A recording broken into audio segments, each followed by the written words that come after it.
Hi, welcome to another Draw It All video on the Draw It All Dojo. Today we're going to do a little zombie drawing. Walk Them Dead is the title of this video. And so let's, by the way, I don't watch The Walking Dead, so this has nothing to do with The Walking Dead. I did read Battle Pope, which was the original comic that Robert Kirkman did. Didn't really like the comic. I thought it was just so-so. Kind of funny, mostly just a bunch of anti-Catholic stuff. Doing Jesus as a slacker was kind of funny, but not really worth it, I thought. But I'm glad to see that he went on to bigger and better and more successful things. Let's see. So zombies are actually really easy to draw because no matter how ugly you make them, they just look more and more like zombies. It's a truism of art that beauty is much, much harder than ugliness. And everyone's a critic of beauty. Everyone, if you draw a beautiful woman, they will say, oh, this little part of it doesn't look quite right. Everyone has their whole idea of what perfect beauty looks like. But there's no such thing as perfect ugliness. Ugliness is just ugly as sin, so you don't get a lot of criticism, no matter how ugly you make something or how deformed it looks. If it's a monster or a zombie, you can just go with it. So let's start with, we'll put a zombie face in the foreground here, I guess. Let's start with your zombie face. So we start with an eye, sort of, and we just make the eye sort of extra weirdo, extra starey. And we put extra markings around it. And then the other eye, let's make it sort of a squint eye, because zombies don't match. And zombies are angry, or at least neutral. This one has angry eyebrows. Okay, so now, it's going to take a while to get to the parts that make this a zombie. For one thing, let's add some extra squiggles to the mouth, okay? Anytime you're doing a zombie or something like that, add a few extra.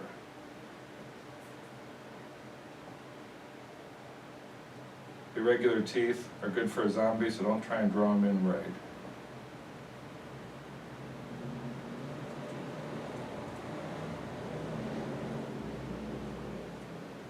Alright. And that mouth is even a little wide.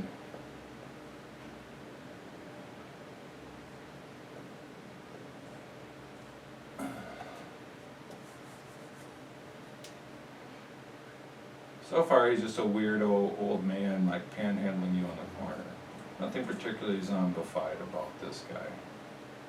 Even though he has got a starey eye, a lot of people have that. So. And when we're drawing this stuff, just remember our shapes. Sometimes we want to put both sides in the shapes. The great part about drawing zombies is that you really can't overwork a zombie. No matter how many extra lines you put on his face, the more overworked he becomes, the more zombie-like it looks. When you're drawing hair, of course, always try to draw it in the direction it's going from the first place, and then you don't have to go back and change it later. So, and zombie hair is by definition unkempt. Zombies are not going to hairstylists, they're not watching commercials for Win on TV. So, we got a pretty good homeless person here. Now we need to make that homeless person into a zombie. How do we do that? Buy him a bottle of Listerine. No, I mean, how do we do that? We start exaggerating and overworking, basically. And we start adding blemishes and things that make it look like it's falling apart. So first thing I'm going to do to make this more zombie-like is to give him some heavy blacks under his eyes.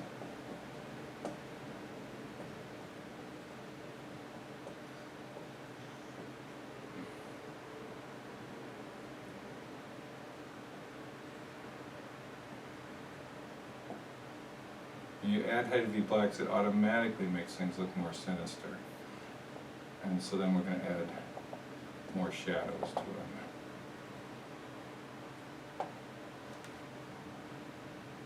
That eye stare off into the distance. Put a little more variation in his teeth. maybe actually draw this part down here.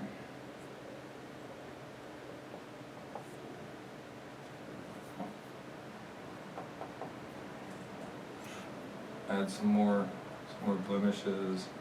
Now maybe add some torn. You need like a wound or something. So have like some torn skin here. A big old ugly wound.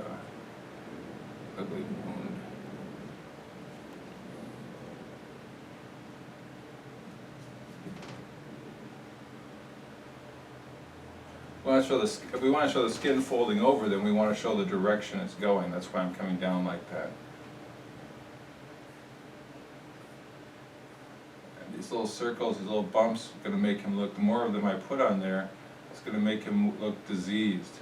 It's going to make him look like he's got, like his skin is hanging, like it's falling apart. And this eye doesn't quite get it.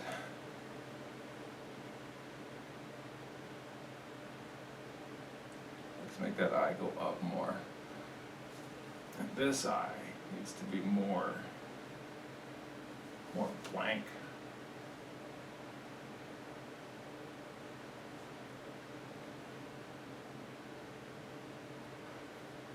Okay, now, and the main reason people are going to know this is a zombie is going to be because of the context. But just when we're doing the hair, here, let's connect. Let's connect from front to back, the hairs. Let's see. Remember what I told you about hair? You got to actually do all this subdivision. Pretend you're building houses and make subdivisions. Okay. You're going to have to divide it. And then work it out from the small areas to the fat areas. So the smaller areas get more of this, where it comes together. The fatter areas get less of it. So there's a nice fat area. I'm going to come from the small of both sides. I'm going to come in from that small. I'm going to come from that. So when we start to work from the small to the wide, then automatically the parts, the highlights just fall into the fat parts automatically, which is where you want them. So we work the small areas towards the wide areas when we're doing hair. Okay. Now, this guy is not zombifying in isolation. Let me just put a little more hair in there, then we'll move on. And get a little more back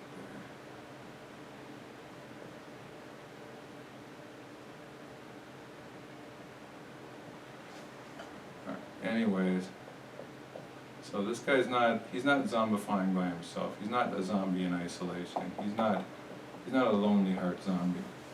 So, and the more veins and stuff we put into his neck down there, the more he'll look like a zombie.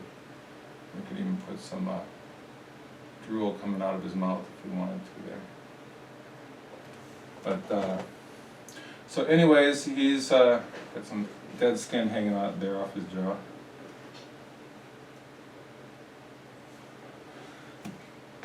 So, this zombie's not by himself. There's his shoulder. Okay. And when you don't, even though you don't have room for anything, still draw things, because it's like, here's where his collar would be, here's where this side of the neck would be like in shadow. So still draw things even when you have no room. It's a plaid shirt. Draw little bits of things. It adds to the realism of what you're doing. Okay, so we need another zombie here behind him. Okay, so let's start again. And we're going to try and put the full figure in. I'm going to start with a bulging eyeball back here. And I'm going to start with, let's make it 2 bulging eyeballs. We'll make a Popeye zombie.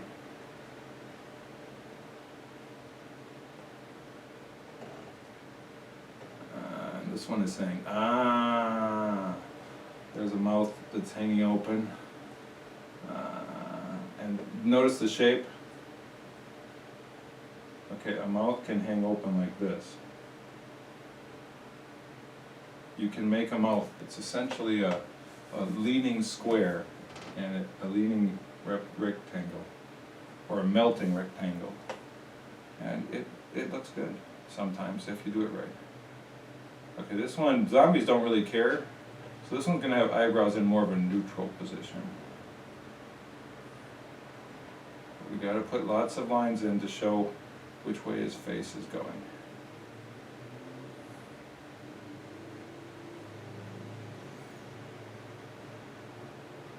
Make those eyebrows thicker.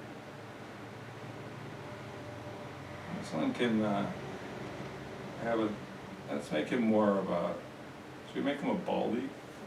Yeah, why not? Let's not even F around with the hair. Right?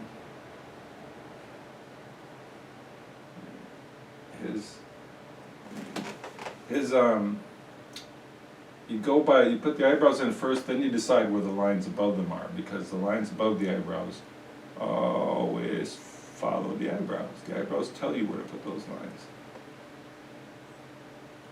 Always put the main features in first. Obviously you can't draw lines under the eye if you don't have an eye. You can't draw lines coming from the nose to the mouth or to the outside of the mouth if you don't have a mouth. So you put the main features in first, and then you put the head shape in, and then you put the stuff that's around them. Now this is a Don Knotts zombie. He's got a very prominent Adam's apple. And he's got raggedy-ass clothes. Raggedy clothes. So let's put a collar in there. His shirt is not buttoned. In fact, it's kind of torn to shreds. His chest is down here. This would be you gotta start visualizing where's his collarbone. His collarbone is here. Where's his shoulder? His shoulder is here. So now if he's walking, let's just presume he's not walking with his hands at his side. What do zombies do? They raise their hands, right? Maybe not in the cliche way, but they raise their hands. So, and remember what I said on the hands video. You want to draw a monster hand or a zombie hand, basically you overwork it. You basically draw the hand and then you add extra wrinkle lines and things. But let's just put a finger in here. Put another finger in there.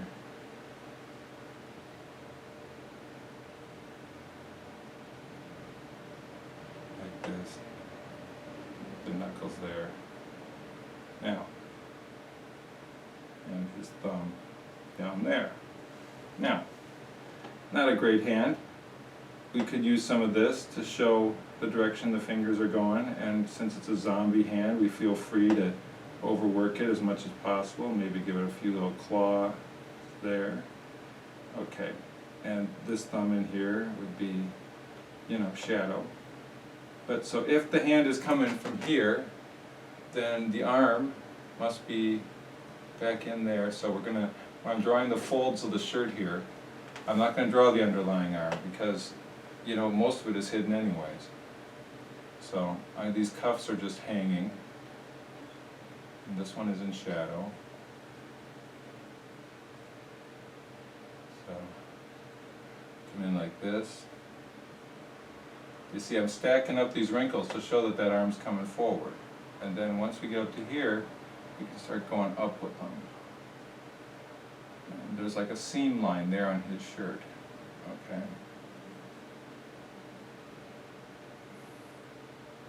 This shirt is hanging in tatters.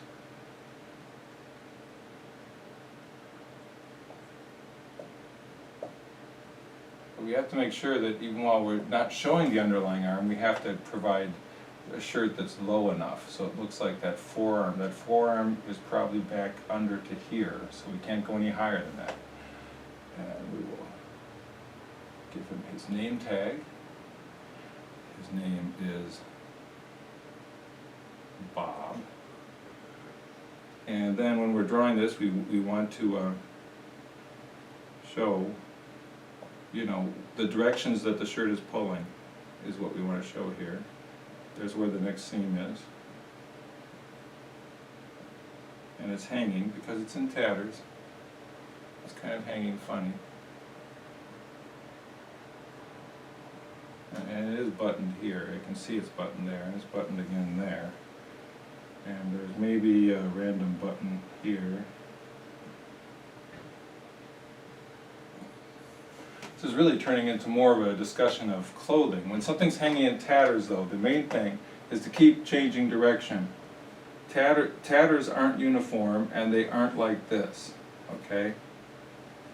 Keep swooping, curving, keep changing, change direction, change. You have to keep changing direction when you're making tatters, okay? And this like even is not enough, so that's like now the back side of a piece that's twisting around. See how I did that? And you gotta have pieces on both sides. We can add more to this and make it twist around. And we can even add more to that and make that twist around. See how by adding things, you can make it twist and turn. Let's get that away from our zombie. Not that it's bothering him, it's not. But he's got a shirt that's mostly in tatters. Here, this part isn't. And then he's got another hand. Let's make it into sort of a semi-claw hand. Well, not a claw hand. Let's make it just sort of a reaching hand. Now, once we've got this much, you know, a lot of times fingers, I told you when we did the hand video, we'd talk about them more when they came up in specific drawings. So I want you to notice that I've got 2 fingers here, and I've got a thumb. And what I'm going to do with the back side is I'm going to put a bump, put a shadowy bump where one finger is, and then that little finger is coming down underneath. I'm going to put these other 2 fingers that you can't see coming underneath in shadow, and that's going to make the whole hand look more realistic. Okay? Something like that. You don't have to show all the fingers, but when you don't show them, sometimes it's nice to have them coming underneath. Okay, so now if he again has cuffs that hang, and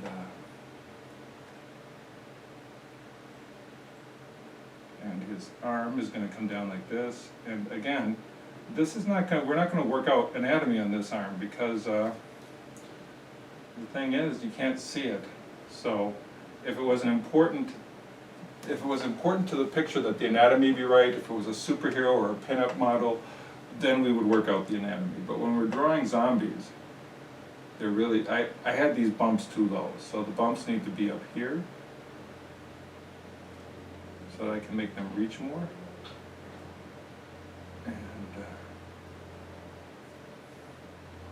And I need some more shirt down here, and an arm in there. Okay, now we're starting to get, and then we take this part of the shirt that's hanging on the other side, and that part is in shadow. Now we're starting to get a little bit of a dead person walking vibe to it. And I'm not going to work out these legs. It's getting hard to see over here because I'm blocking, so let's start again.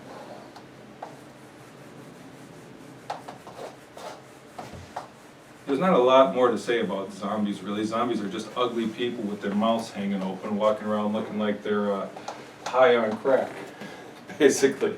So there's not a lot to say to them. I'm going to attempt a female zombie here. And let's try and do something a little different. So let's, oh, I don't know what we're going to do with this. That's too big. I want to show more of the person. So for this female zombie, I'm going to just have the eyes rolled up a little. And she died with her makeup on, so we're going to go ahead and put makeup on her. She was wearing makeup when she died. Eyes are going to roll up. Now here's a good trick for zombies. Is instead of making a nose, right now we got 2 very normal looking eyes. Now, how can we instantly signal to someone that this is a zombie? Well, instead of making a nose, let's just say that their nose is pretty much rotted off their face. Let's make 2 V's, or 2 upside down V's like that to show where their nose holes are in their skull. And then just show that the nose is just sort of collapsed here, just kind of rotted down. And then she was young, but since she's a zombie, we're still going to put some heavy black under her eyes, and we're still going to put this like heavy wrinkle line there. Okay, so, and then what did I say about mouths? Mouths, you're always going to put a couple little extra lines more than you normally would. let's make her mouth shaped like this. Let's make her teeth kind of ugly. And we'll put some more teeth in the bottom here. And what you can do is you can put a tongue in there. Sometimes when you're doing a mouth, the tongue is basically just the line in the middle and then another line. That's usually all you'll ever see of a tongue.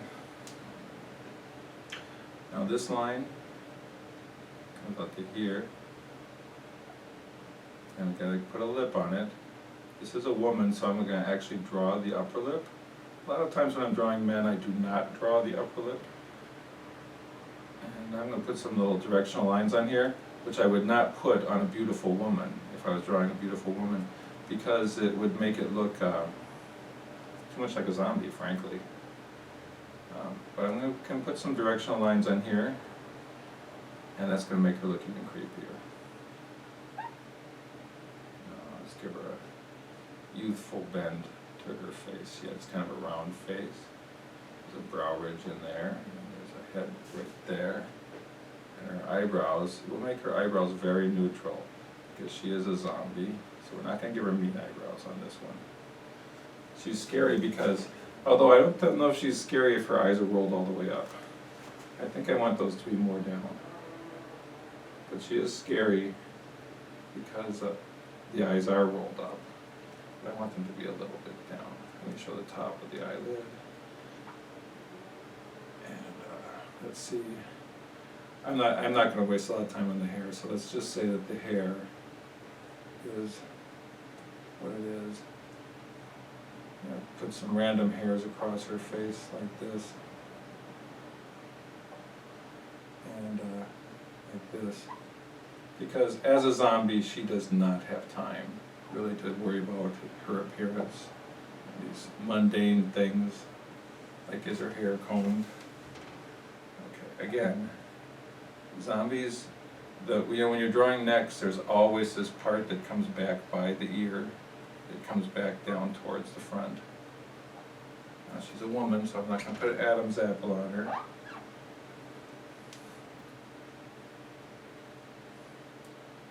This muscle comes down towards the front.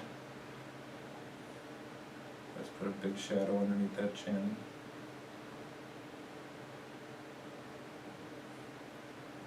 And collarbone is there. So we need to cut this hair off someplace. Okay. This comes down, well, we're going to talk about how the neck and the collarbone and everything fits together. But let's just say for now, let's just take it as read, that this comes down and that is there.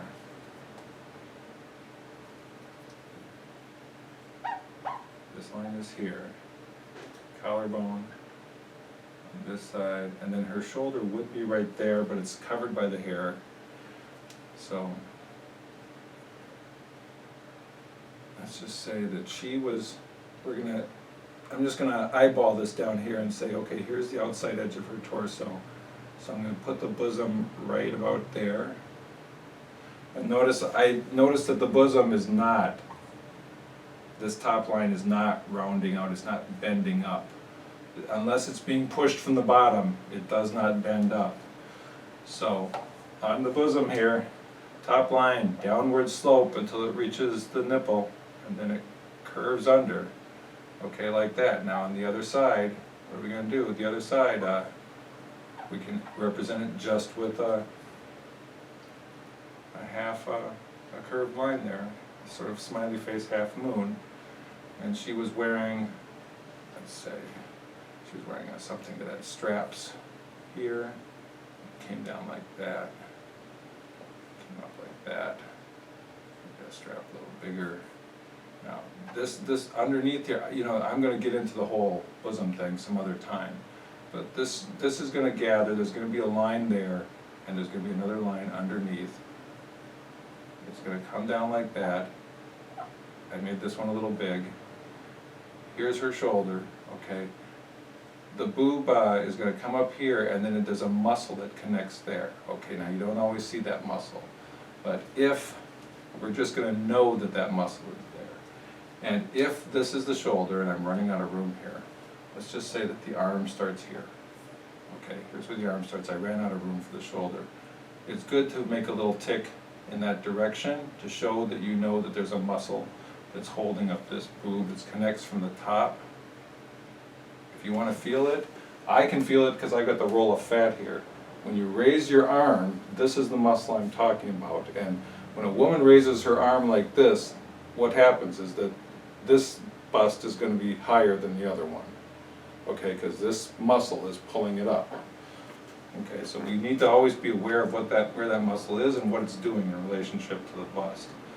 But so here's our outfit. You can put some frills and trim on it. And then if her torso comes down like that, then what we're going to want to do, I'm going to take that line out of there just to show you something. If you have a line like this, what you want to do is not make that a solid line. You're going to want to have some stuff that crosses it to show how the fabric is pulling across. See what I'm saying? And remember, when we're talking about these things, that they ultimately, the folds in your fabric have to make some kind of sense. So ultimately they have to come together in some way. Now, the made-up sense that you make up can be just as compelling as the real sense that you look at when you're copying something. So don't be a slave to copying actual wrinkles. But we would put that's totally overworked, but we would put those wrinkles in there just to show you that you don't want to have, what you don't want to have is a line that's just completely solid and unbroken here. You want to have little things cutting into it, at least somewhat. But okay, so here's your basic zombie woman. Now to just zombify her some more, let's put some rounded blemishes on her. And let's, we've already done the nose. The nose itself and the eyes itself is enough to make this into a zombie. But if we overwork it some more and put some more lines into it, you know, and put some more heavy shadows into it, and do some feathering on it, you know, put some heavy shadows underneath here, and make this a heavy shadow. And use every trick we can use for high contrast.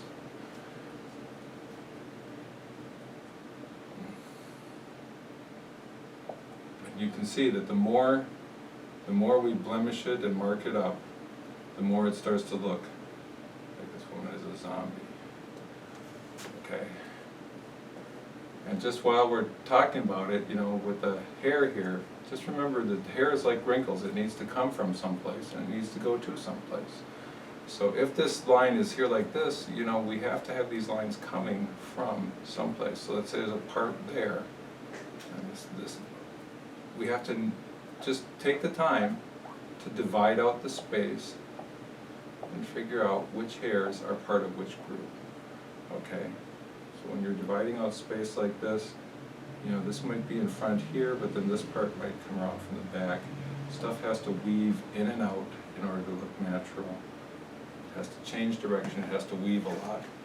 Okay? So I'm going to wrap up the little zombie discussion with this. I'm going to call over my director, Anya, my director, come over here and say, we'll insert some more monsters and zombies into some other drawings some other time. But here's just a few zombie making clues for today.